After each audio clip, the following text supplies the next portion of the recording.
A historic massacre in which 241 innocents were killed and some 7,000 wounded. The government generally has attempted to suppress references to it. Public commemoration of the incident is officially banned. Hello and welcome to UPSC History View. Today, let's learn about the Tiananmen Square Incident. Tiananmen Square Incident, also called the June 4th Incident or 6/4, was a series of protests and demonstrations in China in the spring of 1989 that culminated on the night of June 3rd and 4th with a government crackdown on the demonstrators in Tiananmen Square in Beijing. Although the demonstrations and their subsequent repression occurred in cities throughout the country, the events in Beijing, especially in Tiananmen Square, historically linked to such other protests such as the May 4th movement of 1919, came to symbolize the entire incident. Let's learn about the emergence and spread of the unrest. By the spring of 1989, there was growing sentiment among university students and others in China for political and economic reform. The country had experienced a decade of remarkable economic growth and liberalization, and many Chinese had been exposed to foreign ideas and standards of living. In addition, although the economic advances in China had brought new prosperity to many citizens, it was accompanied by price inflation and opportunities for corruption by government officials. In the mid-1980s, the central government had encouraged some people, notably scientists and intellectuals, to assume a more active political role. But student-led demonstrations calling for more individual rights and freedoms in late 1986 and early 1987 caused hardliners in the government and Chinese Communist Party or CCP to suppress what they termed bourgeois liberalism.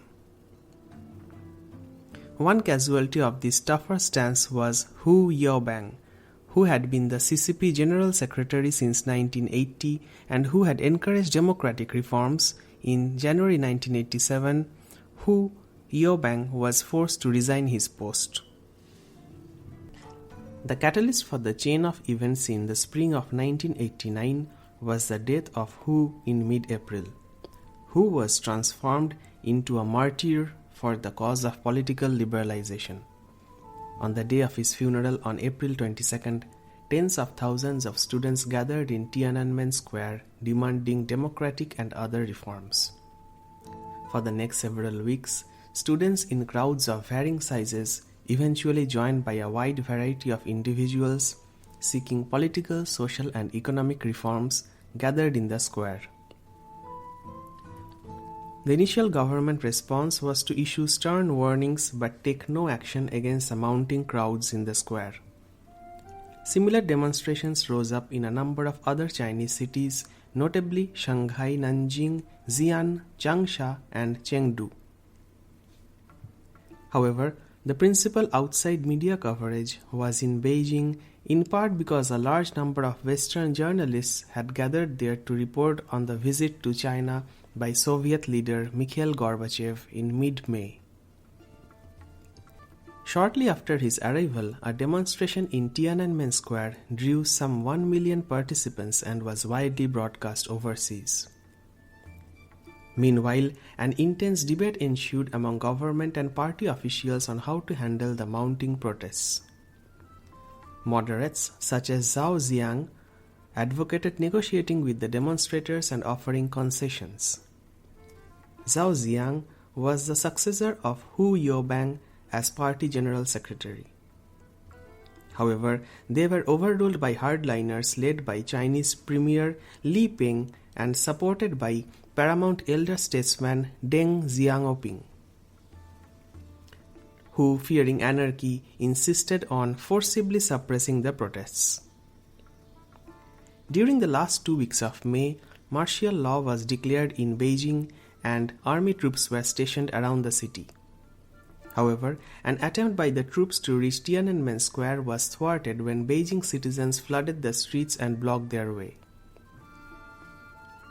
Protesters remained in large numbers in Tiananmen Square, centering themselves around a plaster statue called Goddess of Democracy near the northern end of the square. Western journalists also maintained a presence there, often providing live coverage of the events. Let's take a look at the crackdown and aftermath of the Tiananmen Square incident. By the beginning of June, the government was ready to act again. On the night of June 3rd and 4th, tanks and heavily armed troops advanced towards Tiananmen Square, opening fire on or crushing those who again tried to block their way.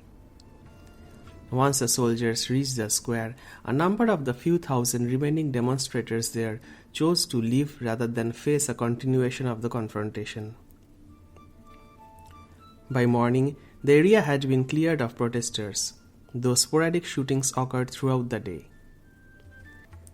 The military also moved in forcibly against protesters in several other Chinese cities, including Chengdu, but in Shanghai, the mayor Zhu Rongji was able to negotiate a peaceful settlement. By June 5th, the military had secured complete control, though during the day there was a notable, widely reported incident involving a lone protester momentarily facing down a column of tanks as it advanced on him near the Tiananmen Square. In the aftermath of the crackdown, the United States instituted economic and diplomatic sanctions for a time, and many other foreign governments criticized China's handling of the protesters. The Western media quickly labeled the events of June 3rd and 4th a massacre. The Chinese government arrested thousands of suspected dissidents. Many of them received prison sentences of varying lengths of time, and a number of them were executed. However, several dissident leaders managed to escape from China and sought refuge in the West, notably Wu Keixi. The disgraced Zhao Ziyang was soon replaced as party general secretary by Jiang Zemin and put under house arrest. From the outset of the incident, the Chinese government's official stance was to downplay its significance, labeling the protesters as counter-revolutionaries and minimizing the extent of the military's actions on June 3rd and 4th. The government's count of those killed was 241, including soldiers, with 7,000 wounded. Most other estimates have put the death toll much higher. In the years since the incident, the government generally has attempted to suppress references to it. Public commemoration of the incident is officially banned. However, the residents of Hong Kong have held an annual vigil on the anniversary of the crackdown, even after Hong Kong reverted to Chinese administration. Thank you for listening to this discussion on the Tiananmen Square incident. For more such discussions, get the UPSC Practice app from the App Store.